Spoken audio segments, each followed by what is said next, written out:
Hey everybody, and welcome to AJS News. This is the first of two videos that we got for you on this Monday. But first, we got to talk about some stuff. Word from our sponsors. Check it out. We're wearing our. We got them in the mail.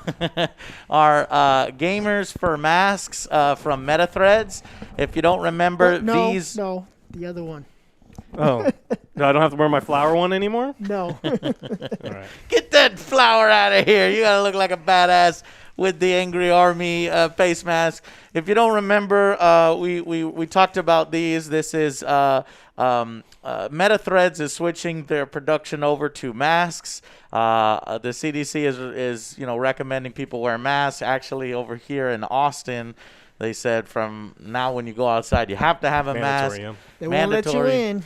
So this is definitely good timing. And remember, we don't make a profit off these. MetaThreads doesn't make a profit. What this is when you purchase a mask, you're actually paying for 2 more masks to be donated to frontline workers, to medical facilities and hospitals and things like that, because there's a shortage of PPEs, personal protection equipment. And so it does a little bit of good. So if you want to do a little bit of good and you want to grab yourself a mask that's not floweries or spirals and bullshit, and then check this out. I did worked with Jeff Delgado, our artist who did the Mandalorian poster, and he contributed to this design and the other design right here. It's like I went for like a cyberpunk samurai kind of thing, and then that one is, of course, like inspired by Warhammer 40K and Space Marines, since I love that stuff so much. So if you want to donate some masks and grab a mask for yourself, click the link below and check it out.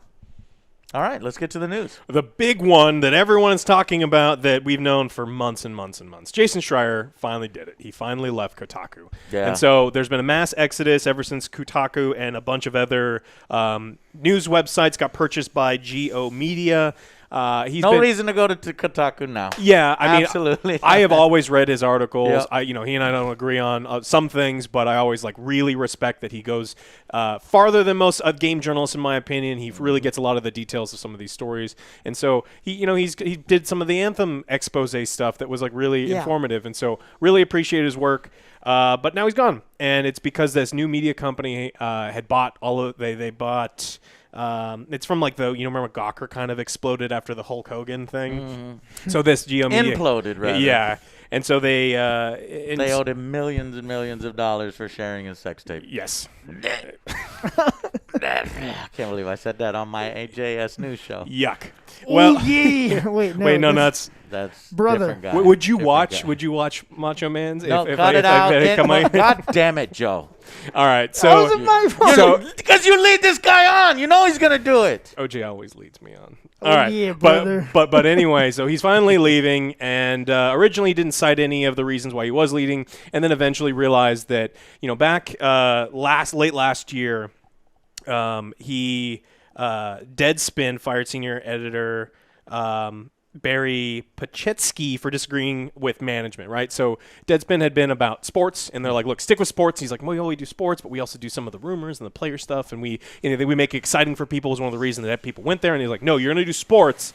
And he's like, well, I don't want to. And he's like, well, you're fired. And so Jason, good relationships with all these other editors, all these other people that had worked under this network, and he said his actually most recent quote is just thinking about what happened last year fills my throat with bile, and so apparently it's been really, really bad for a long. Yeah, think Hulk Hogan sex tape, and then the whole bile thing comes back up. That's exactly what Jason's been feeling. So he's leaving Kotaku. So I don't know if someone is can step up and make Kotaku be this source of news, or if you just should stick here every Monday and we will get you all of the gaming news, and we'll see what we can find you.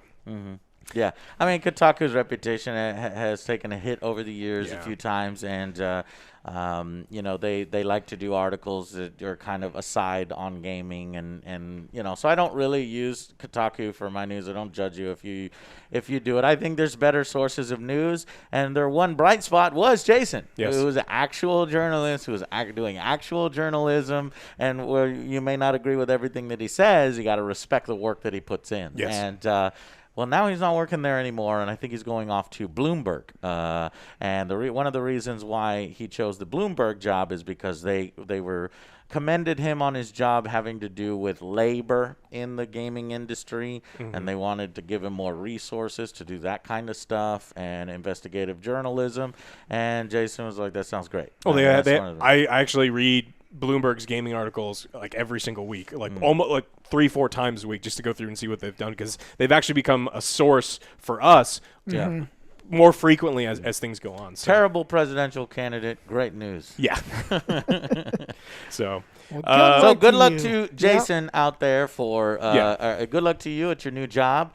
And we shall see how this hurts Kotaku, because I do think it will hurt Kotaku. Yeah, I definitely think that entire media company needs to turn things around if they want to continue to exist, because they're just, they purchased this whole empire, and then they, through bad management, they're just destroying all of the subsites. So we'll have to see what happens. Now we got a follow-up story of something that we covered last week. Riot's anti-cheat software is pissing gamers off. I mean, people were really upset that this thing gets installed on your computer the second you start it up. It runs with administrative level and is always running. And if it was ever breached, I mean, everything on your computer is susceptible. And so Riot is so confident that through their checks and through the other thing, they put a bounty on it, saying that if you are able to help us protect our players and data by responsibly identifying new security issues for us, you are awesome. We want to reward you $100,000. That's good. So they've done this before. Riot really likes to say that, look, we have tested these things, and so there's actually a list of bounties, but this one is one of the largest ones at $100,000. So if you are one of those internet hacker people, and you are truly worried, and you do think that this can be breached, then now's your chance. And show off your skills. Yeah, earn some money. They are directly replying. Someone will. Yeah, I imagine there's some very motivated people out there. No, cheating is one of the biggest issues in competitive gaming. Riot knows it, and it's the reason it's so important leads directly into our next story. Is Call of Duty Warzone is so horrible and filled with cheaters right now that people who are playing on consoles are even turning off crossplay to avoid PC people, because the PC cheaters are. And we found a bunch of different clips of a guy running around, has no idea what he's doing, and he's not even looking at you, just headshot, and you just see them. They see them cheating because it's it's an easily manipulated system. Hate it. They're all of the reports on Reddit, they exaggerate, but according to people on Reddit, guys had played all day today. There wasn't a single match that he played that there wasn't somebody doing some sort of cheat. Now these aren't new accounts, right? It'd be one thing if it's a level 1 account, level 2. I think you started like even level 30 or something, but it was a low level account that you turned on the cheats and then you get banned. These are really high level 150 level 150 or higher accounts that people are just running around and they're just cheating all day long, and there's no punishment. They're not looking yet. Within Warzone there is no score based punishment, so the game itself is not looking to see if you're 500-0 because you're hiding under a box and just aimbotting people through all the different walls. There's no way for the game to recognize that kind of stuff is happening. So Activision really needs to figure out what's going on, because we've been begging for crossplay in games for years, and now they're turning it off because it's like, well, the PC gamers, the cheaters on PC are just ruining everything. Well, yeah, and it's actually raised an issue and a good idea. I do think there should be an option for who you want to crossplay with. If you they turn it off entirely, which sucks. Yeah. I would like to just turn it on. If you're a console player, you'd like to just turn it on. I'm going to beat up on the Xbox guys, or I want to beat up on the PS4 guys. I want to turn it off specifically for PC. But maybe they're thinking that will further split the user base, and and then what's the point in crossplay if everybody is going to be doing that?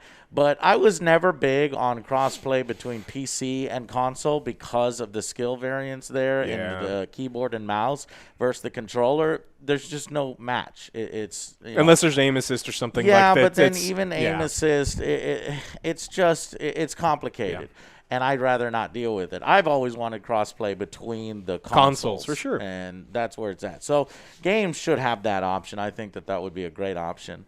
And as far as cheaters in Warzone, they're really ruining the experience. They are. There needs to be skill-based, checks where if you do 200 and 3 deaths, 5 deaths, because you could die real easy in Warzone, even when you're hacking, then they need to be put in review and have somebody look at the next session that they play and say, oh shit, this guy's actually good, give him a little green flag, or this guy's hacking and ban the account. There should be a counter hacking team in these massively popular games that make multi-million dollars yearly.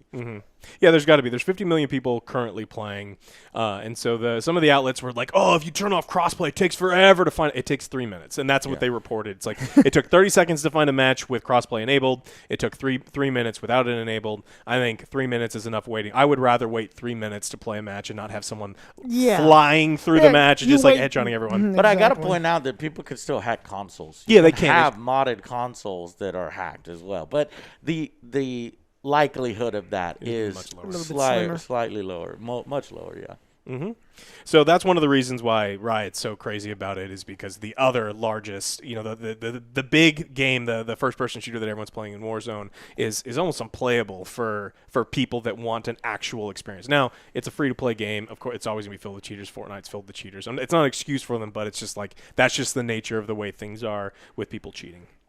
The next story I want to talk about is Microsoft actually finally unveiled the Cyberpunk 2077 themed Xbox One. It looks fucking badass. Yeah. I like it. So it does look cool. It's one of the reasons why the controller was randomly put on Canadian Amazon last week, and everyone's like, "What the hell is this?" And so we got a video from Xbox itself showing the new Xbox One X. We don't know what the pricing is going to be, but it comes with the controller. And had Cyberpunk not been delayed, it would have been real nice for everything to come out all at once. It's just not the case. So I kind of feel bad for Microsoft a little bit, because it would have been a nice thing for them, especially towards the end of this cycle for this console. But pandemic. Nothing happened. You don't get it. Yeah. No. More inclined to get it though. Yeah. It's just, it's an older console now, and if you're buying that, I think you would be saving money for the new consoles. But some people are like, I'm not interested in new consoles. I want to get the nicest, coolest version of the old one and go through all of the old library. I mean, that percentage of gamers probably going to be lower, but those gamers are still there. So it would have been cool to do that. Yeah, and some people still, I use some of my old consoles as like Blu-ray players, and they're my Netflix. Yeah, the Cyberpunk Blu-ray player. Yeah, boy. It's like, so limited edition, son. Damn. Yeah, the exclusivity of it is also. That's what people like. Yeah, they're not going to make a ton of them. They're not going to make millions of them, but just enough to satisfy those people that are CD Projekt Red fanatics and really want something cool on the shelf. Yeah. All right, we'll back on to Sony. Sony had announced this week a play-at-home. The play-at-home initiative. And the play-at-home initiative is they realize that things are not so great for game companies and gamers, and so they want to try to alleviate some of the stress going around. So for gamers, they have announced that the entire Uncharted series is now going to be free. If you want to go on the PlayStation Store, you get all of them for free. It's tons and tons of content. If you like Tomb Raider style games, it's probably something that you want to check out. It's a badass game, yeah. This is a great move. I really like it. More brownie points for the Sony. So I'm digging it. Yeah. Nathan Drake collection, I think, or they remastered some of them. Yes. So it's definitely, if you got time in your hands to kill, and you're a PSN subscriber, go check this one out, because it's very nice of Sony to do that. And I hope Xbox does something very similar for one of their big franchises. Let's get all the gears free. Then the other thing that they're doing is the creative funding that they're doing for smaller studios. And so studios that have worked with Sony in the past, they're putting a fund, $10 million of support to some of these small studios. It's really hard. There's a lot of workers on furlough. There are people that are trying to finish projects. Or just straight up, fired. Yeah, and so it's really nice of Sony to put some money aside. Again, hopefully more companies continue to do that until the governments can kind of catch up and help all of these struggling companies. So it's nice to see some of the gaming companies stick up for some of the smaller gaming companies, because honestly, without without Insomniac, where would Sony be? Now that they purchased them now, so it doesn't matter. But like, it's these little companies grow into bigger ones that end up supporting the console maker itself. That's good. Now, this is the most tragic story of the week. Oh, no. I don't know if I believe you. And it really pissed me off to read that this morning, and I didn't want it to be true, and then I had to go through all this stuff. Mick Gordon did Doom Eternal's soundtrack, right? Yes. He did Doom 2016, and I loved it. The collector's edition is 10 come out out. of 10. The collector's edition has come out. People are looking at all of the different things, and there's some audiophiles and metalheads that know a lot more about music than I do. They're a little upset with some of the quality. Now, we know that when things get put on Spotify, the quality is reduced, but on actually the tracks themselves. And they were posting things going like, look, I'm not as talented as you, Mick. Why are some of these things differently? Like, why are these things put in tracks? I'm not even going to be able to explain what they were saying, but what he said is, I didn't do it. He said, fun fact, all these stupid time signature changes are a result of someone from marketing piecing this track together without any musical knowledge. And then he goes on to say that your cover is actually really cool. So Mick Gordon seems like a pretty nice guy. And so some of these comments, and they've seen some in YouTube comments, talking about that he didn't actually mix these tracks. Someone at either Bethesda or id Software just said that, we're going to be doing these things. You're not going to have control over it. The ones on Spotify? No, the ones actually on the release version of the game himself. He said, I didn't mix those and wouldn't have done that. You'll be able to spot the small handful of tracks I mixed. He did Meat Hook, Command and Control, etc. But it seems that he was left in the dark of the actual mixing of the official soundtrack. He said someone at the studio just took over for him and didn't let him do it. And so this really pissed off some of the fans. Someone reached out to him on Instagram and said, what's the deal? Are you going to continue to do this? And he's like, no, I don't think so. So it looks like as of right now. Does he have a tweet that say, no, I don't think so? Yeah, there's a message from him saying that that he doesn't want to, that he doesn't believe that they'll be working together. Now, I'm looking for the silver lining in a story like this, and it's just like, well, that does maybe free him up to do, epic soundtracks and other games that we love, and will not just Doom will have these amazing metal soundtracks, but it'll go into something else. But I think it was a match made in heaven. Yes, it It did. was. Or hell. Match made in We hell. did it. Oh, God. Because, it let him experiment with the badass ripping and style and the demon ripping, and it just goes together perfectly. Rip and tear. And, I am looking forward to if his future work. I do want to see what he does next. I want to follow his work. Yeah. And I was thinking I was going to follow his work in the next Doom or maybe in the next Bethesda project, but it seems like he's a little unhappy. And honestly, the music, though, in Doom Eternal was badass. I enjoyed it. And it helped that it had soundtracks from other games, too, when you go and look for those albums. And I realized how many other composers are really badass, too, and had some great music in there. And I did notice, even though I loved the music a lot in Doom Eternal, I did notice that overall I think the soundtrack was a little weaker here and there. There were more sort of down moments in the tracks and a little less creativity, or it just felt a slight difference. But I just thought, okay, well, that's and a directive from Bethesda to be like, all right, Mick, you got to make your soundtrack, like this. Calm now, it down. The hearts right? are going to explode. I thought they were giving Crank him that like shit up to 11. notes on his music, because as some things get more successful, some of the suits get a little tighter and on their control. And but I didn't realize that it had to do with he's not even fully mixing all of the tracks in the game. There are other people mixing the tracks. It's like, I would have never done that, and I don't control that. And that sucks. It sucks to hear. Yeah, and so specifically what they were talking about is when you put everything together, if you don't see the way that they put them together, all of the instruments were fighting at the same time, so your brain had a hard time distinguishing them between the two, so it just kind of flowed together versus what happened in 2016 where he had the ability and it was clean. It just clean and it hit you a little bit harder. Yeah. And so his final statement is, I take a lot of pride in my work. It's all I do. It's all I have, and I pour my heart and soul into it. He added that he's still trying to understand the situation himself and has no further comment at the time. So he seems really disappointed. It sucks to see that he put out a product with his name on it was excellent, but it could have been even better. He's getting credit for the music in Doom Eternal. I gave him credit for the music in Doom Eternal.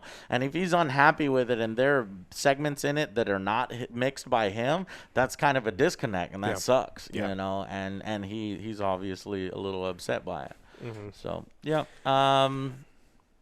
I'll look forward to his next work, whether he goes with a different company or whether they have to roll up a dump truck of money of Doom 3 to get him to come give back. him control. Because everybody just already associates his music with Doom. Yeah. So I think he's got a good bargaining chip in his back pocket. All right, well, that's all that we have for this video. Make sure that you check out the second video, which will be out sometime soon. Check out some of these masks. If you have an order in your state or city that gets some protective masks when you go outside. And then we don't receive any profits from these. These will donate 2 additional masks to frontline workers, medical facilities, and that. Check out the links below. There's all the details for the masks. And thank you so much. We'll see you on the next Angry Joe Show. Bye, guys.